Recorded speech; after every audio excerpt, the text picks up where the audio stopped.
Bonjour et bienvenue sur ton Maths en mathématiques. À l'aide de deux exercices, je vais t'expliquer la notion de dénombrement. L'exercice 1 que nous allons traiter va nous aider à comprendre les notions d'intersection, de réunion, de complémentaires, de différents et de cardinal. L'exercice 2 portera essentiellement sur le produit cartésien.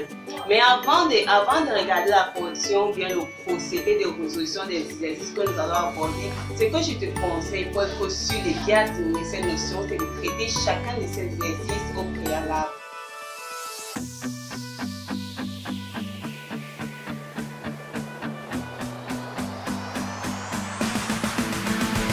Et bien sûr, avant que tu ne traites les exercices, je vais te donner une fiche qui contiendra les formules, les propriétés essentielles qui t'aideront à la résolution de ces exercices.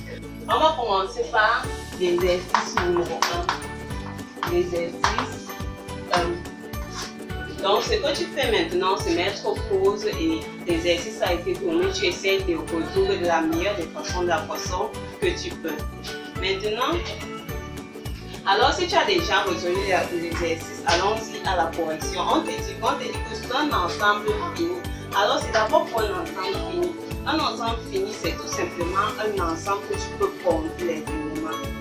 Donc dénombrer en fait c'est aussi synonyme de compter. Donc un ensemble fini, c'est cet ensemble que tu peux compter ces éléments. Par exemple, tes chaussures, on peut compter le nombre de tes chaussures. Donc tes chaussures constituent un ensemble fini. Tes vêtements, tes cahiers. En fait, ça c'est pour la notion d'ensemble fini. Maintenant, passons à l'exercice. Alors, on dit que soit E un ensemble fini, E est constitué des éléments 0, 1, 2, 3, 4, 5, 6, 7, 8, 9. Alors, si tu remarques que E, ce sont tout simplement l'ensemble des chiffres. Maintenant, on dit que A, B, C, 3 sous-ensembles de E, ça veut dire quoi? Les sous-ensembles d'un ensemble, c'est tout simplement des ensembles inclus dans cet ensemble.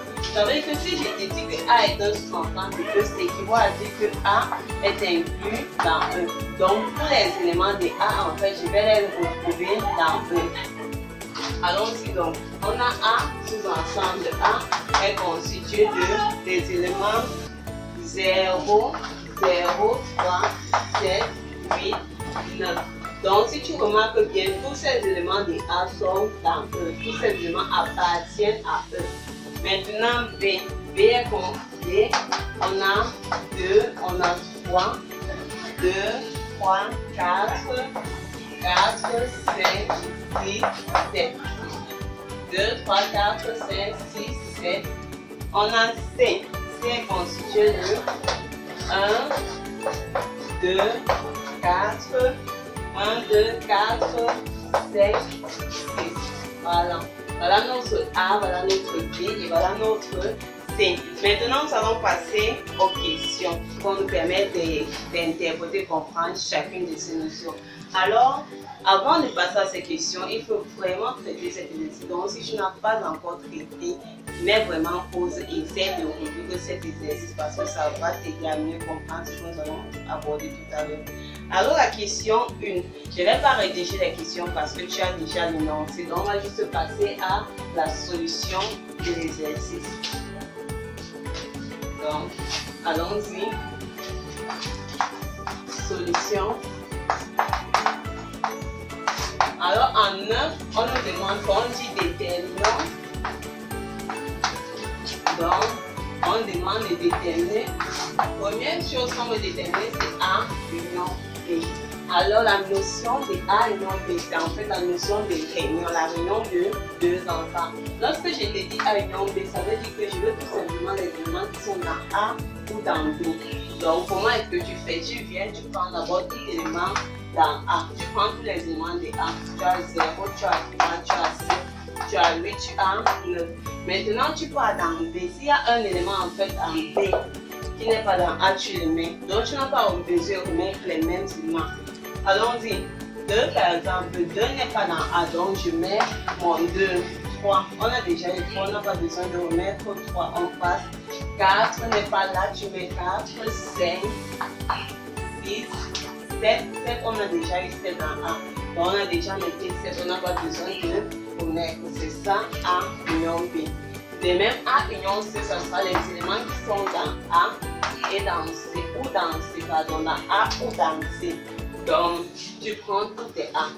0, 3, 7, 8, 9. Mais non pas dans C1. Est-ce que 1 est dans A? Non, on n'a pas noté. On met notre 1. On met notre 2, 4. On met 4. On met notre 5. On met notre 6. Donc, l'essentiel, c'est en fait qu'il appartient à un ensemble. Il n'a juste que. La seule condition, c'est juste qu'il existe. Dès qu'il existe, que tu mets un élément. Donc, B union C. Tu représentes tout ce que tu as dans B. C'est-à-dire quoi? 2, 3, 4, 5, 6, 7. On va ici en bas 1. On n'a pas encore mis 1. Tu mets 1, 2 déjà, 4 déjà, 5 déjà, 6 déjà. Donc, voici notre A union B. Ça, c'est dans la notion de réunion A union B. Maintenant, au deuxième point, je te demande de trouver A inter B, l'intersection des deux ensembles. La notion d'intersection veut tout simplement dire que je prends les éléments qui appartiennent à A et à B. Donc, l'union se caractérise par le OU, alors que l'intersection se caractérise par le et. Donc, l'élément doit forcément appartenir aux deux ensembles. Donc, on vient. Ça veut dire que tu fais comment? On vient, tu dis A. 0, est-ce que 0 est dans B? Non, tu laisses 0. 3, on a 3 en A, on a 3 en B, donc je prends 3. 7, on a 7 en A et on a 7 en B, donc je prends 7. 8, on a 8 en A, mais on n'a pas 8 en B, donc on ne prend pas 9 de même. On a 9 en A, mais on n'a pas de 9 en B, donc je laisse mon 9. Donc ton A inter B est juste constitué d'éléments 3 et 7. Même chose pour A inter C. Je viens F 0. Il n'y a pas de 0 là.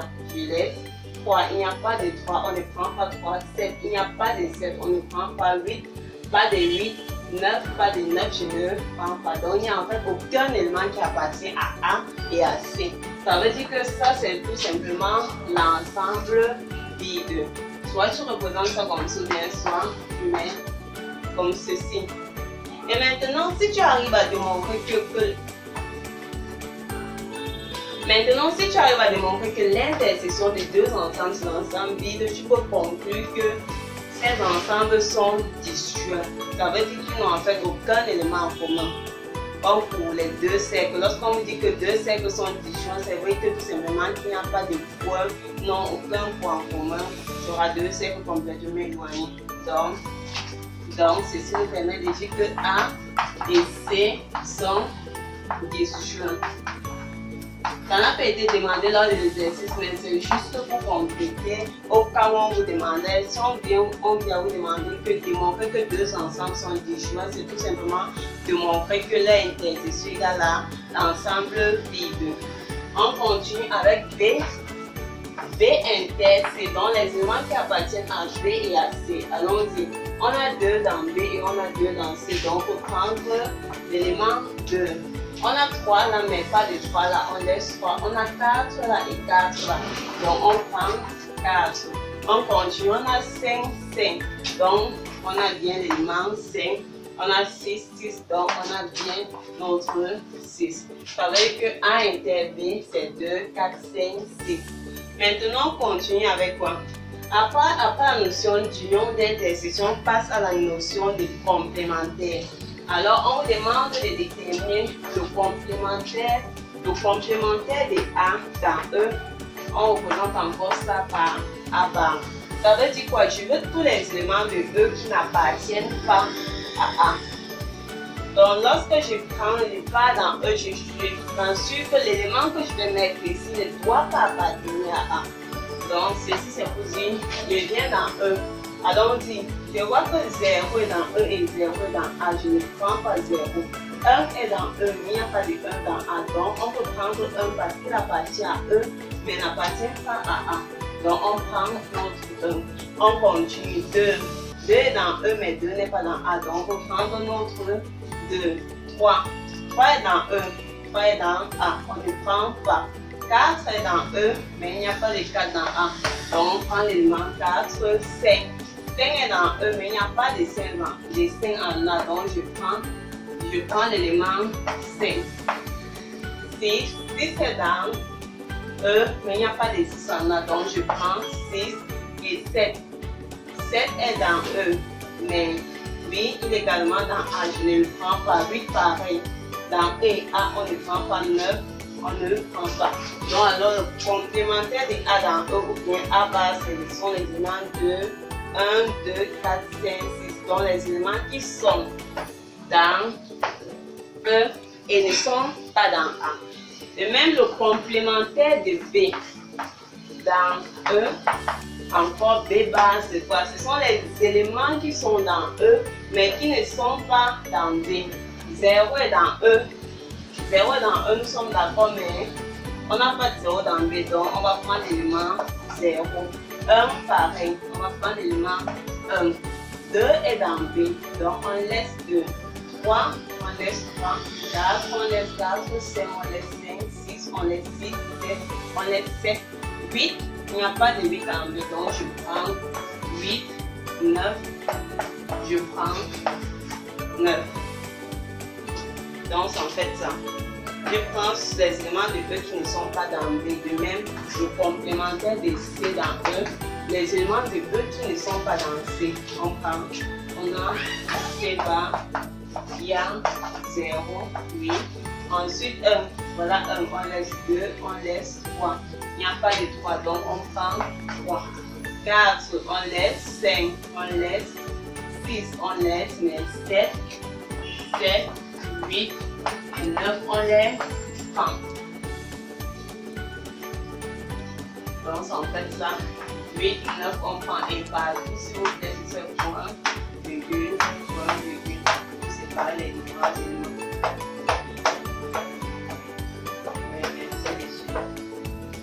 Maintenant, nous avons vu quoi? Nous avons déjà vu la notion d'union, nous avons vu la notion d'intersection et nous avons vu la notion de complémentaire. Maintenant, nous allons passer à la notion de différent. Alors, lorsque je veux trouver A différent de B, alors A différent de B, c'est tout simplement pour dire que je veux les éléments de A qui n'appartiennent pas à B. Donc, ce que tu fais, c'est quoi? Tu pars dans A. Tu t'assures que chaque élément de A que tu vas prendre ne doit pas appartenir à B. Donc 0, j'ai 0 en A, mais je n'ai pas 0 en B. Donc je peux prendre mon 0. Ensuite 3, on a 3 en A, 3 en B. Donc on ne peut pas prendre 3. On a 7 en A, 7 en B. Donc on ne prend pas. On a 8 en A, mais il n'y a pas de 8 en B. Donc je prends 8. On a 9 en A, pas de 9 en B. Je prends 9. Maintenant ensuite, passons au deuxième cas, A différent de C. Donc je veux tout élément de A qui ne se trouve pas dans C. On a 0 en A, pas de 0 en C. Donc on peut prendre 0. On a 3 en A, pas de 3 en C. Donc je peux prendre mon 3. On a 7 en A, pas de 7 en C. Je peux prendre mon 7. On a 8 en A, pas de 8 en C. On prend 8. Et 9 en A, pas de 9 en C. Je prends 9. Et pour le dernier cas, B différent de C. Donc je veux les éléments de B que je ne retrouve pas dans C. Donc on a 2 en B, mais on a également 2 en C, donc on ne le prend pas. On a 3 en B, on n'a pas de 3 en C, donc je prends 3. On a 4 en B, on a 4 en C, on a 5 en B, 5 en C, 6 en B, 6 en C. Donc les 3 éléments là, on ne prend pas. Maintenant on a 7 en B, pas de 7 en C, donc on prend 7. Maintenant, le dernier point avant de quitter la première question, on vous a demandé également de trouver A, union B, union C. Donc, on ne peut pas que ceci ou bien A, inter B, inter C vous trouve. Sachez toujours que l'union est égale à O. Donc, lorsqu'on dit A, union B, union C, ça veut dire comme les éléments qui sont soit dans A, soit dans B, soit dans C. Bon, l'essentiel c'est juste que dès qu'il est dans l'un de ces ensembles, tu le prends. Là, c'est pour l'union. Donc, on met d'abord tous les éléments de A. On a 0, on a 3, on a 7, on a 8 et on a 9. Ensuite, on part dans B. Quel élément de B on n'a pas mis? 2, on n'a pas mis, donc je mets mon 2. 4 non plus, je mets mon 4. 5 également, je mets mon 5. 6, on a déjà mis 7, donc c'est bon, on part dans C. On n'a pas mis 1, donc je mets mon 1. Donc tu pars dans chacun de ces ensembles, tu te rassures que tout élément soit présent. Maintenant, l'intersection, c'est quoi? C'est plus strict. Ça veut dire je veux que l'élément là soit dans les 3 ensembles. Donc, si c'est 1, je dois avoir 1 dans l'ensemble A, 1 dans l'ensemble B et 1 dans l'ensemble C. Donc, allons-y. 0 est dans A, il n'est pas dans B, il n'est pas dans C, on ne le prend pas. 3 est dans A, il est dans B, mais il n'est pas dans C, donc lui également on ne le prend pas. 7 est dans A, il est dans B, mais pas dans C, on ne le prend pas. 8 est dans A, il n'est pas dans B, il n'est pas dans C, on ne prend pas. 9, il n'est pas dans B, pas dans C, on ne prend pas. Donc en fait, ceci n'admet aucun élément en fait qu'on peut retrouver chez les donc c'est tout simplement l'ensemble vide. La première question c'était juste ça. L'union se caractérise par le ou. Soit tu es dans A, soit tu es dans B. L'intersection se caractérise par le et. Je dois être dans A et je suis dans B. Et en prenant le complémentaire, ça veut dire quoi? Je veux tout élément de E qui n'est pas dans A. Tout élément de E qui n'est pas dans A. Donc si tu as deux ensembles A et B, qu'on te demande le complémentaire de A, ça veut dire quoi? Tu vas aller dans B, tu vas chercher tous les éléments de B qui ne sont pas dans A. Ils ne doivent, en fait, un élément de A ne doit jamais être dans A bar. Et ainsi de suite, B bar, C bar. Et le différent, le A différent de B, c'est tout simplement quoi? Je veux les éléments de A que je ne vais pas trouver dans B. Et enfin, c'est pareil. Donc, peu importe que ce soit l'union des 100 ensemble, ou bien que ce soit l'intersection des 10, vous suivez juste les règles. Maintenant, passons à la deuxième question. 2A. Alors, 2A, on va déterminant.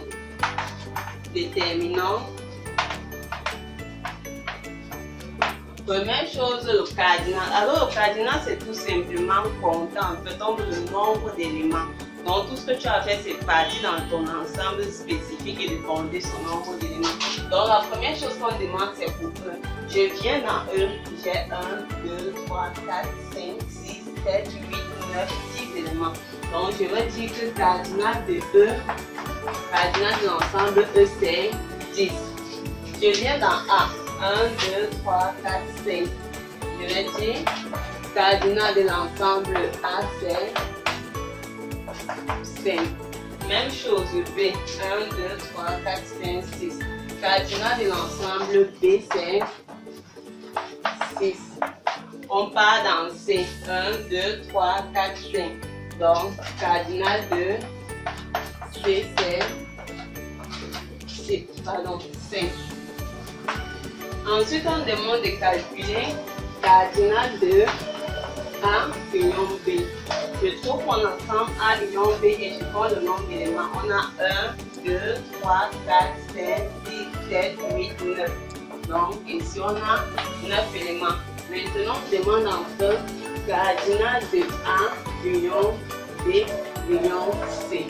Tout simplement, bien A union B union C contient 1, 2, 3, 4, 5, 6, 7, 8, 9, 10 éléments.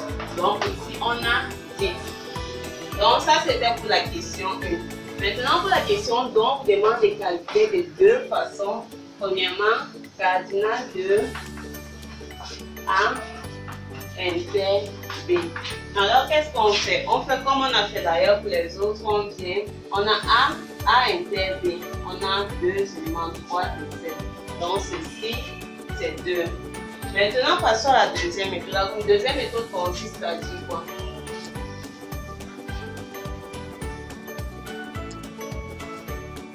La deuxième méthode consiste juste à dire que on sait quoi? On sait que cardinal de A union B est égal à cardinal de A plus cardinal de B moins cardinal de A inter B.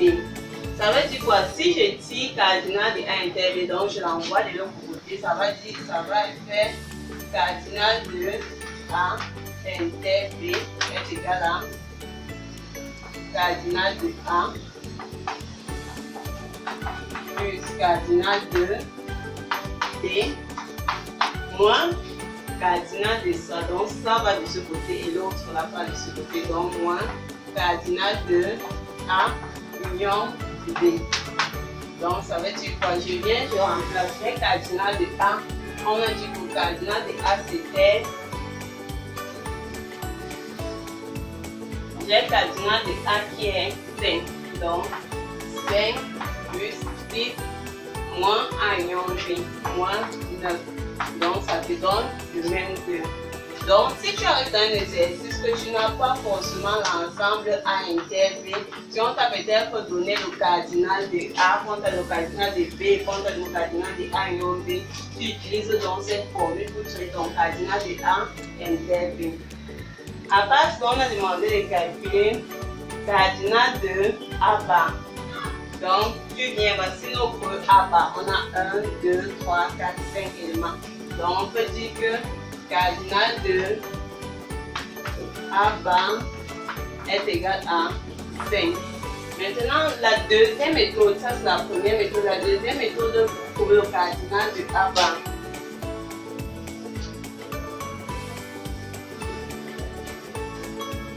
La deuxième méthode pour trouver ton cardinal de A bar, c'est de constater quoi? On a dit que A bar, ce sont les éléments de E. Donc, c'est cardinal de E qui ne sont pas dans A. 10 moins 5, c'est qui égal à 5. Voilà ton cardinal de A bar. Pour trouver le cardinal de A différent de B. La méthode 1, c'est quoi? A différent de B, ça veut dire 1, 2, 3. Donc, on peut dire cardinal de A différent de B, c'est 3. L'autre méthode, c'est de constater que le cardinal de A différent de B, c'est en fait les éléments, donc cardinal de A moins cardinal de A inter B. Donc, cardinal de A, on a dit que c'était 5. Donc, c'est 5 moins cardinal de A inter B, on a trouvé que c'était 2. C'est ça qui nous donne notre même 3.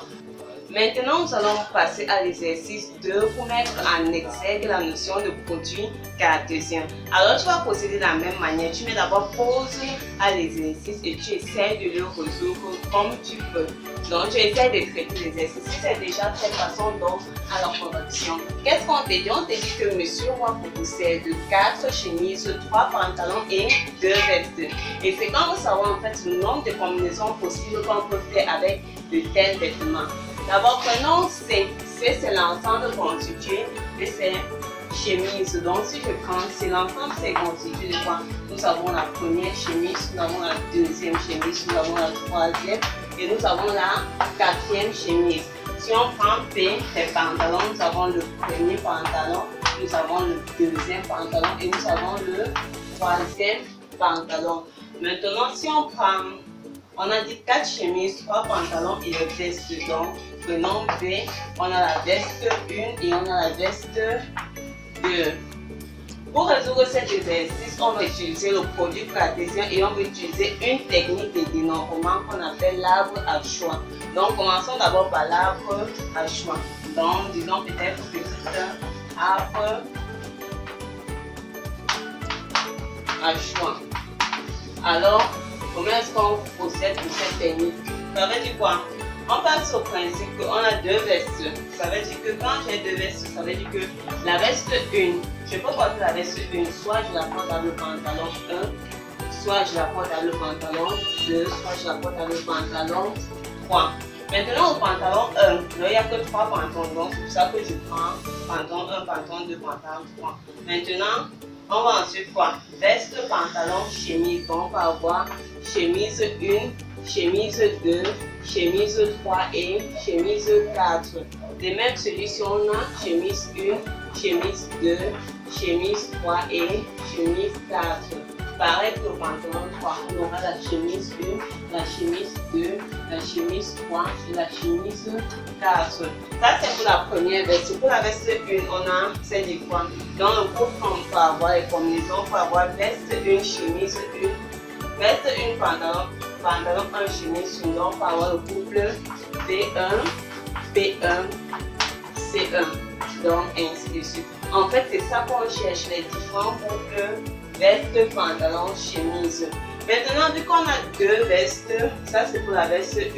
Maintenant, pour la veste 2, on aura, pour la veste 2, on aura V2. V2, qu'on peut porter avec P1, soit P1, soit P2, soit P2, soit P3. Et même, on aura soit C1, soit C2, soit C3, soit C4, soit chemise 1, chemise 2, chemise 3, chemise 4. De même, chemise 1, chemise 2, chemise 3 ou chemise 4. Donc en fait, on a quoi choix, ça te montre en fait tous les cas possibles.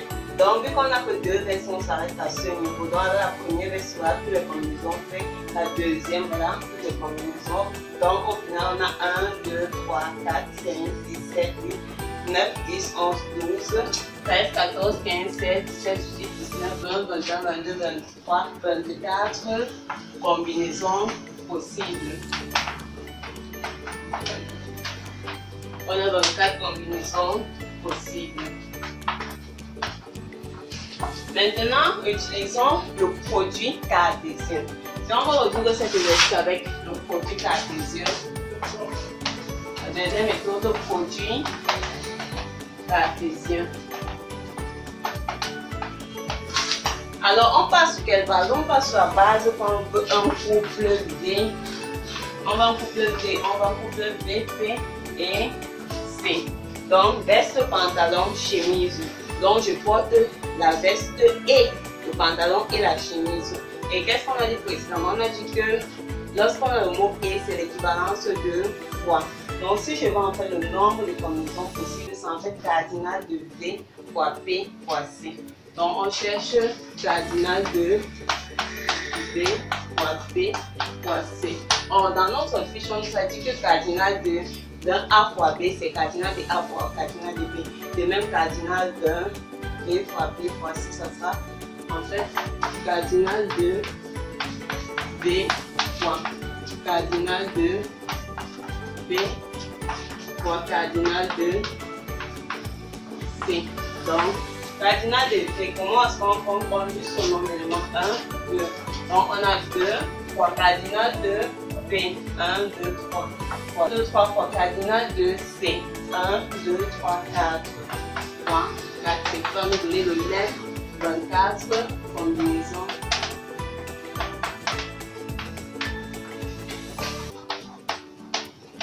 possibles. Alors, voilà comment est-ce que tu peux utiliser ton produit cartésien dans un exercice. Mais cet exercice, on peut le résoudre de plusieurs manières. En mathématiques, il n'y a jamais juste une méthode. C'est juste trouver la méthode qui te convient et de travailler avec celle qui te convient. Ou alors de m'écrire même plusieurs méthodes pour être sûr que face à un exercice, tu arrives à les aborder facilement. Donc merci d'avoir regardé la vidéo. Si tu es né, un pouce en l'air. Si tu n'es pas encore abonné, abonne-toi. Et si tu as une notion de cours que tu voudrais qu'on t'explique, mets juste en commentaire. Nous publions chaque mercredi et chaque samedi. Maintenant, si tu veux aller plus loin en termes de dénombrement, dans la description, j'ai mis le lien d'une vidéo dans lequel j'utilise deux exercices pour t'expliquer les différentes techniques de dénombrement que vous allez rencontrer en salle de classe. Alors merci et à la prochaine.